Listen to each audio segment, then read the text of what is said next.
presentation of this bill is proof that the Fluoridationists have lost the war.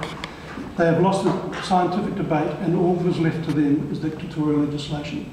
Atkin said, "I hope those who are backed by evidence and science will come forward to make submissions." Well, just like the movie Poltergeist, we're here. But I'm not here to debate or to argue the pros and cons of fluoridation. I want to first address the critical point in our submission that the DHBs cannot make a lawful decision on fluoridation because they are completely affected by the Ministry of Health in making that decision. And it can confirm this when she said at first reading. The Minister said that population health is best addressed by elected district health boards at a local level. This is not the case in practically every other decision a district health board is to make.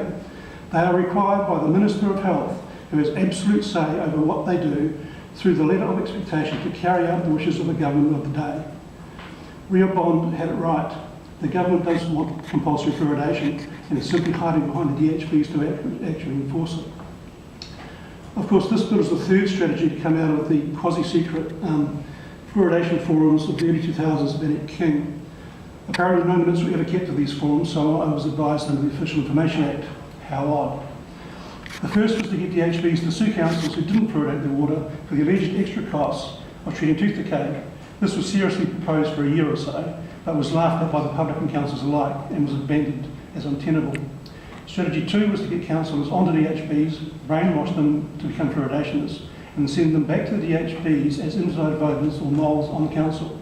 This has had some limited success. The Ministry also established the front organisation, the National Water Fluoridation Support and Coordination Service, whose contract required it to promote fluoridation, but which was publicly misrepresented by the Ministry as the allegedly independent National Fluoridation Information Service, the NFIS. The NFIS coordinated the fluoridation efforts in both New Plymouth and in Hamilton. As we know, it lost the scientific argument resoundingly. After costing $1.25 million of taxpayers' money, it was subsequently disbanded. Its disinformation is still bandied about, unfortunately. So now the Ministry has resorted to its third strategy, mandatory fluoridation via the back door. Even those who first promoted this bill are now opposing it. Foolishly, they're now proposing the Director General of Health rather than the HBs make this decision. Will the government play its final card, the joker, and blatantly make fluoridation mandatory? The irony of the current bill is that with current information I've obtained from the majority of the country's DHBs, they must decide against fluoridation. The same would be true of the Director General if nothing else changes. If you'd like to turn over those charts that I gave you, these are the dental stats from children in Auckland. There's about 20,000 children total in this sample. The bill makes consideration of the local tooth decay levels a mandatory consideration. This is an expanded chart of the Auckland's 3 DHB stats, a summary of which I provided in our submission. As this shows no benefit from fluoridation across the entire range of tooth decay, and I might point out that the Ministry of Health does not have this analysis across the entire range of tooth decay, and they're not interested in it. They only take the total DMFT scores, and that's it. That's all that means nothing. DHB's only rational decision under that mandatory consideration is not just to not extend fluoridation in Auckland, it is to issue a directive to the council to cease it as an ineffective waste of money. If it does anything else, it will be acting in breach of the very proposed legislation. What I say is put your effort into proven programs like Child Smile and school toothbrushing programs. You're going to have to anyway, because there is still that tail of children in fluoridated areas and unfluoridated alike that have extreme tooth decay requiring extraction under general anaesthetic. If you take a look at the top right graph on that paper, this is for Maori and Pacific Auckland 12 to 13-year-olds. Blue is non-fluoridated, red is fluoridated. You want the highest score for 0 DMFT, that's Kerry's free measure. And you want the lowest score everywhere else, which is the DMFT measure. As you can see, if anything, unfluoridated Maori and Pacific kids are slightly better off. But the critical point is, the tail of fluoridated kids with extreme decay still remains. What will this bill do for them? You can't fluoridate them twice. And fluoridating the unfluoridated kids isn't going to make any difference to them either. There's no difference now, so what's fluoridating going to do? Nothing. It will, in fact, this measure will in fact make the situation worse. And that is because the believers in this failed policy will spend all their time and resources, like the resources being consumed with this bill, pushing fluoridation instead of addressing the real cause of extreme tooth decay, and it isn't lack of fluoride. Even the tinfoil hat obsessed Peter Dunn acknowledged this in his opening speech at the first reading. The most important thing to understand is that it doesn't really matter what legislation we pass. This issue will never go away until fluoridation is stopped. Unless, of course, the fluoridationists can convince the public they are right.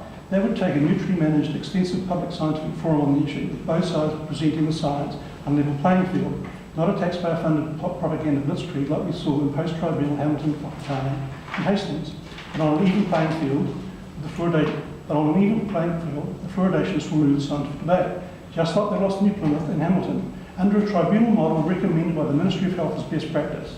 Why? Because their science is junk science, pseudoscience and cigarette science, and not ours. The York and Cochrane reviews confirm this. And this unreliable science to which those reviews refer is the very science Peter Atkin has stated under the Official Information Act to me. It is the basis for his belief in fluoridation. The country's chief scientific advisor relying on identified junk science. What a joke. The committee had the opportunity a couple of weeks ago to hear from arguably the world's leading scientific expert on fluoridation, Professor Paul Kennett. Sadly, it seems to be more interested in hearing from this nonsense from Professor Buckman, whose report, by the way, was internationally trashed as anti-scientific, political and posturing.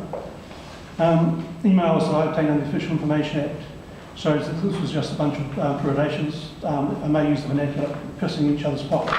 They wrote the own sections of the bill, of the report, gave them to Anne Barnsley, who put them together. I think I'm quite comfortable if you're not comfortable with their science, but I think we just want to not make too many comments about their relationships. Yeah. Okay. So has mandatory fluoridation worked elsewhere? Well, Southern Ireland had mandatory fluoridation since the early 1960s.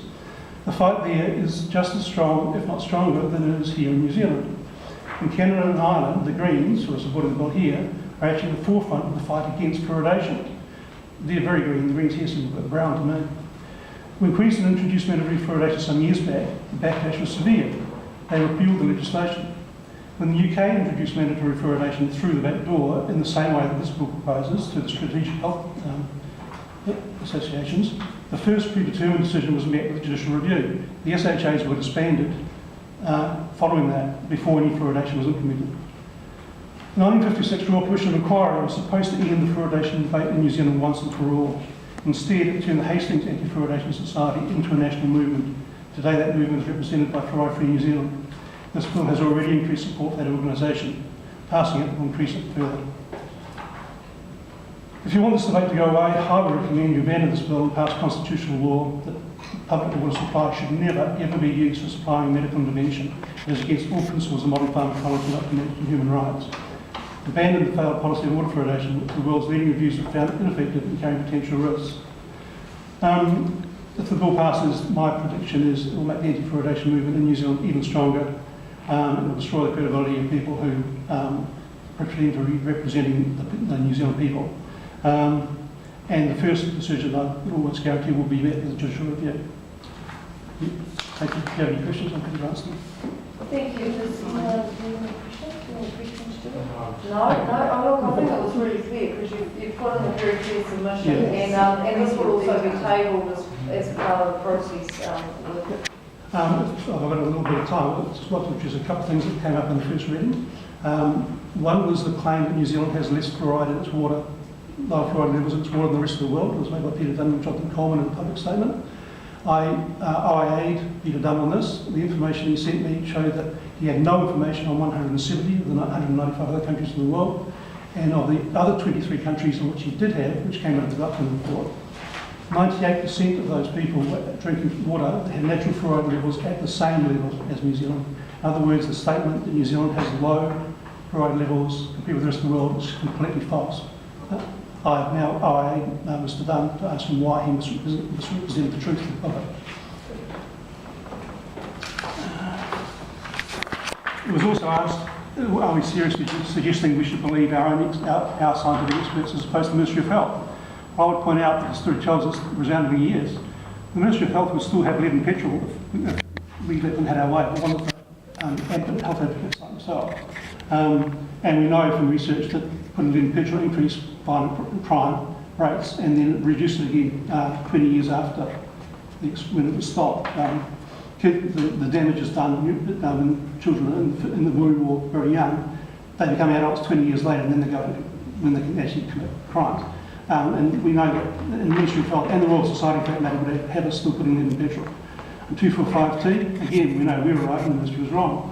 Hydrogenated trans fat margarine, very popular in the 1990s. Again, we were right. the international wisdom now is to stay away from it like the plague. It isn't used. And that's a nice time to finish. At least you've got one summary sentence. You've actually made the most of your last 2 minutes. I see your chart. Yeah, so thank you. Appreciate your submission. Appreciate you coming in. Thank you. Thank you. Now,